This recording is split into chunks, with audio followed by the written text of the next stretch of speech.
Months ago, I made a video talking about how I went down a rabbit hole of curiosity concerning Joshua Graham. That's kind of what happened again here, but this time it's Bible passages that were quoted in Deus Ex Human Revolution. During the side quest Talion A.D, you meet a man named Michael Zelazny. He recognizes Adam Jensen, the player character, and tells him he's heard about the manhunt his former employer is conducting to find him. At this point, you're given 3 choices on how to respond. Each one gives a different response, and every response is a Bible verse. Yeah, it seems no matter how many of their friends I send back in body bags, they just don't get the message. For the sin of their mouths, the words of their lips, let them be trapped in their pride. Could be. What's it to you? When a stranger sojourns with you in your land, you shall not do him wrong. I don't know what you're talking about. An evildoer listens to wicked lips, and a liar gives heed to a mischievous tongue. You've dropped the merc gig to become a man of the cloth? Hardly. I just have an interest in theology, and I love quoting the book. Everything in it is so evocative. The reason the evasive option quote had question marks is because, while the rest were exactly how they are in the English Standard Version, this one isn't. Not exactly, but it probably is. You see, Zelazny says, "An evildoer listens to wicked lips, and a liar who gives heed to a mischievous tongue." The English Standard Version reads verbatim, "An evildoer listens to wicked lips, and a liar gives ear to a mischievous tongue." 1 word added and 1 word changed. But of all the versions, the ESV is the closest fitting one. Now at the end there, Zelazny says that he loves to quote the book, singular. So I started to wonder, exactly which book is he talking about? I looked into it, and as you just saw, he was quoting passages from the Old Testament in all 3. I started thinking, the name, Zelazny, Old Testament, is he Jewish? I'm not a theologian or anything, but from what I understand, the Hebrew Bible is basically the Old Testament. Well, Ancestry.com says that the name is Polish, and apparently it means iron, a nickname for a strong personality, or someone who ruled with a rod of iron. Fitting for a man who's made of so much metal. Bell Tower outfitted us with top-notch augmentations. The kind of stuff civilians never hear about. Gave us a massive edge over the enemy. Forebears.io says that the name is most prevalent in the United States, but it has the highest density in Israel. Incidentally, I also found this in the original Deus Ex. You see that? Ar Zelazny. Was Ion Storm looking into the future again? Is IDOS Montreal even cleverer than we thought? No. The answer to both questions is no. You see, what I should have done from the start was go to the character's Deus Ex wiki page. Zelazny is a natural-born American citizen, but his father was a Polish immigrant. The word Zelazny literally means made of iron in Polish. And Roger Zelazny was a Hugo and Nebula award-winning sci-fi and fantasy author. He was alluded to in the original Deus Ex via a username-password combination found on a data cube in Paris. My Jewish hypothesis was also tossed aside, because later on he says this. Beware of false prophets who come to you in sheep's clothing, but inwardly are ravenous wolves. The book of Matthew, as you can see. That's from the New Testament. A wolf in sheep's clothing, but did they kill the sheep and skin it? Or was it sheared? If you engage in combat against Zelazny and his crew, he'll say, "Whoever sheds the blood of man, by man shall his blood be shed."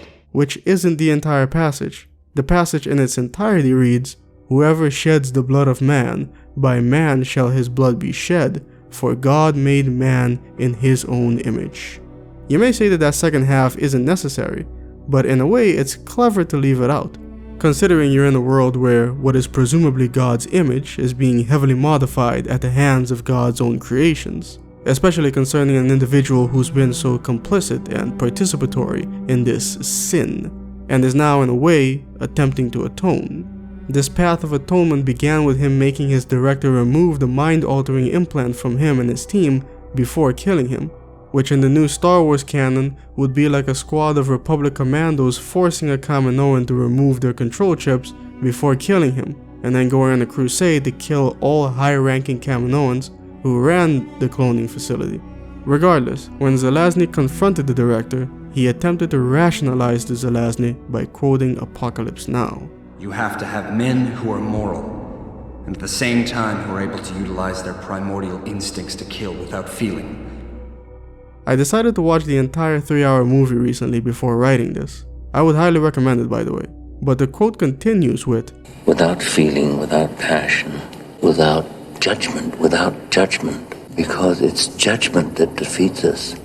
Colonel Kurtz says this quote in relation to a story he tells beforehand. He was part of a special forces unit that went into a village to inoculate the children against polio.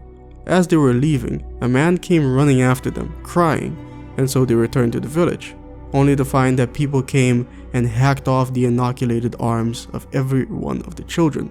There they were in a pile of little arms.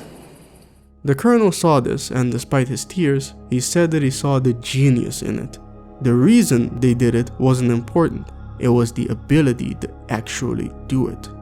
These were not monsters, they were men with families, and yet they had the will to carry it out, the strength to do something like that to the people they loved. It was this lesson of strength that dawned on the colonel and fascinated him so. But in the case of Zelazny and his director, the meaning of the quote is skewed. Zelazny didn't have a say. He wasn't able to carry out these missions through sheer force of will. He was a slave. A combination of lies and use of the neural aug made sure we complied. Lastly, I want to talk a bit about one of the earlier quotes. A stranger sojourns with you in your land. You shall not do him wrong. Isn't it interesting that this sentiment is repeated so many times throughout both the Old and the New Testament? Despite the other contradictions that you can uncover, this is one area it's consistent on. Love the sojourner, therefore for you were sojourners in the land of Egypt. You shall treat the stranger who sojourns with you as the native among you, and you shall love him as yourself, for you were strangers in the land of Egypt. Cursed be anyone who perverts the justice due to the sojourner, the fatherless, and the widow. For I was hungry, and you gave me food. I was thirsty, and you gave me drink. I was a stranger, and you welcomed me. This same stance can also be found in many other religions as well. I think that last passage may have given it away, but it's not just about being nice. You're trying to convert them. It is a far greater victory to make another see through your eyes than to close theirs forever. The one with the most followers wins, correct? If so, then the authors understood that you're not going to make many friends by insulting people, and by generally treating other people like crap. You may not always be successful the first time you try and convince someone of something, but you were nice to them, and so they were willing to listen to you. You have to open the door before you can walk through it.